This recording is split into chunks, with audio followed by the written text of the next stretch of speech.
Hello, and welcome to Japanese Craft Beer Reviews. And today we're going to begin a series of 4 beers from a brewery that's very new, or fairly new. It's called DD4D, and they are based in Ehime, Matsuyama. And to my knowledge, they're the second brewery in Matsuyama after Dogo beer. And Shikoku doesn't seem to have a lot of craft beers, and so it's interesting to see a new addition. Shikoku, if you're not familiar, Shikoku is one of the 4 main islands of Japan. Honshu is the biggest, and Shikoku is kind of set off to the east of Shikoku, or of Honshu. And the city of Matsuyama is one of the major cities in that island. And this brewery called DD4D, and actually the full name is DD4D Brewing and Clothing Store. There is a fashion shop, and it's what they call a select fashion shop, and that means they choose from various brands and put various different, they don't have their own brand, but they choose other brands and put them on sale in the shop. And they started in 1998 and added this craft brewery in 2019. And it's kind of an unusual combination.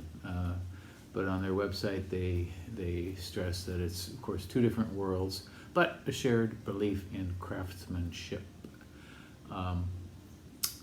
Yeah, they say.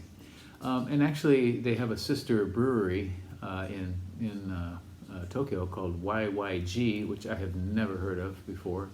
I assume Tokyo Beer Geeks may be familiar with it. And the head brewer at DD4D in Matsuyama, in Ehime, Matsuyama, worked there apparently.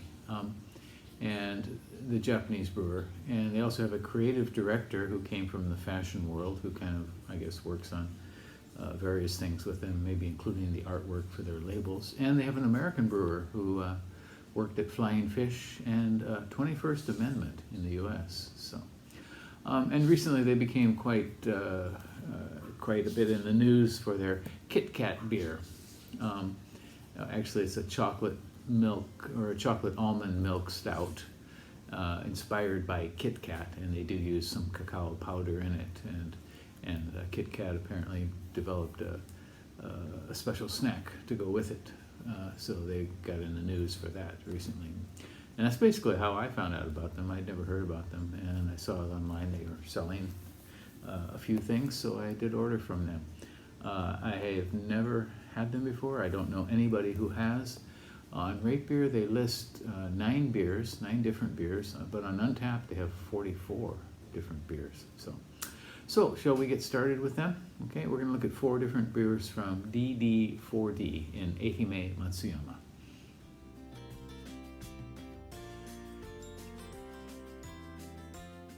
All right, and let's begin with the first beer from DD4D, which is DD4D Brewing and Clothing Store from Ehime, Matsuyama, Matsuyama City in Ehime, and it is called Kaffir Lime Sour Ale, but on their website they listed, I think, as Kaffir Lime Sour Gosa, which we might consider to be a slightly different kind of beer, a Gosa versus an ale. And this is apparently, they call it episode 33, and I assume that means it's their 33rd batch that they've made. And the release date for this was March 23rd of 2020. It's a 5% beer, 12 international bittering units.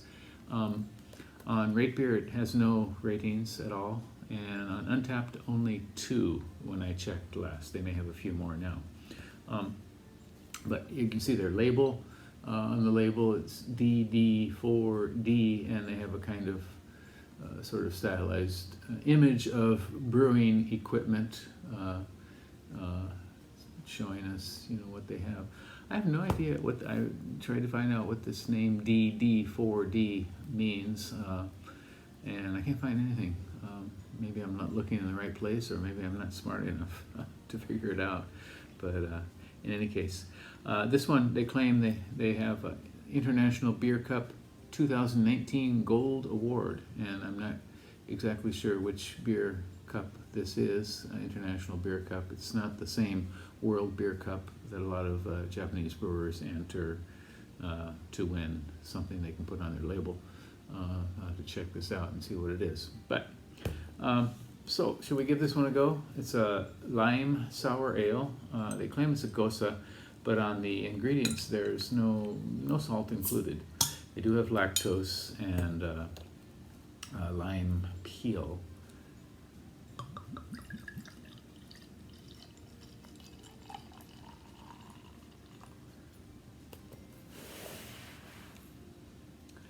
It is fairly clear, very clear, kind of very light, sort of coppery straw color, all kinds of unusual sort of frog eggy things clinging to the sides of the glass and bursting off the glass. A half a finger of kind of frothy white foam. If we put it in a light, what do we see here?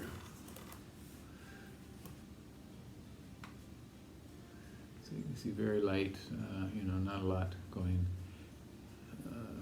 preventing the light coming through whatsoever here. Aroma. Okay, right away we get the lime. Does seem like lime peel, maybe some lime juice. That's the primary element. Something flowery, like some kind of citrus blossom.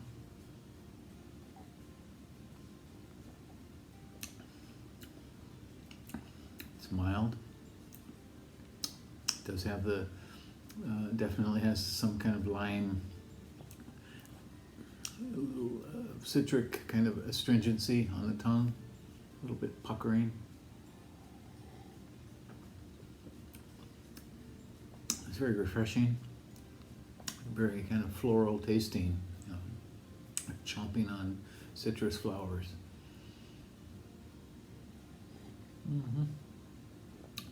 Yeah, very nice, very interesting. Again, I said they don't include salt in the recipe, but it does have a bit of saltiness to it.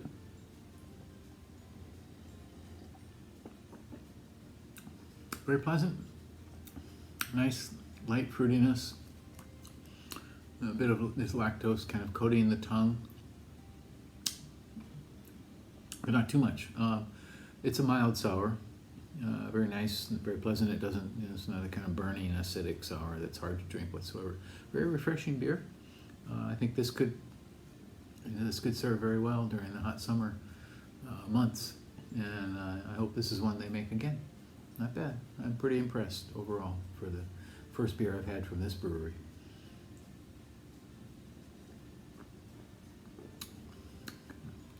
Okay, so for a new brewery, and they started out making, a style like this, kind of interesting. A lot of breweries start out very slowly making pale ale, maybe an IPA, and then branching out. But pretty much right off the bat, they're making unusual beers, or beers that are not quite in the mainstream. Kaffir lime sour ale from DD4D. You can go online and onto their website and order from them if you like, if you live in Japan. Okay, well that's it for today. We're going to move on to another DD4D beer in our next video. I hope you tune in for that. Please subscribe to the channel and leave me a comment. If you know what this name means, please let me know. I'd like to know. Okay, bye-bye.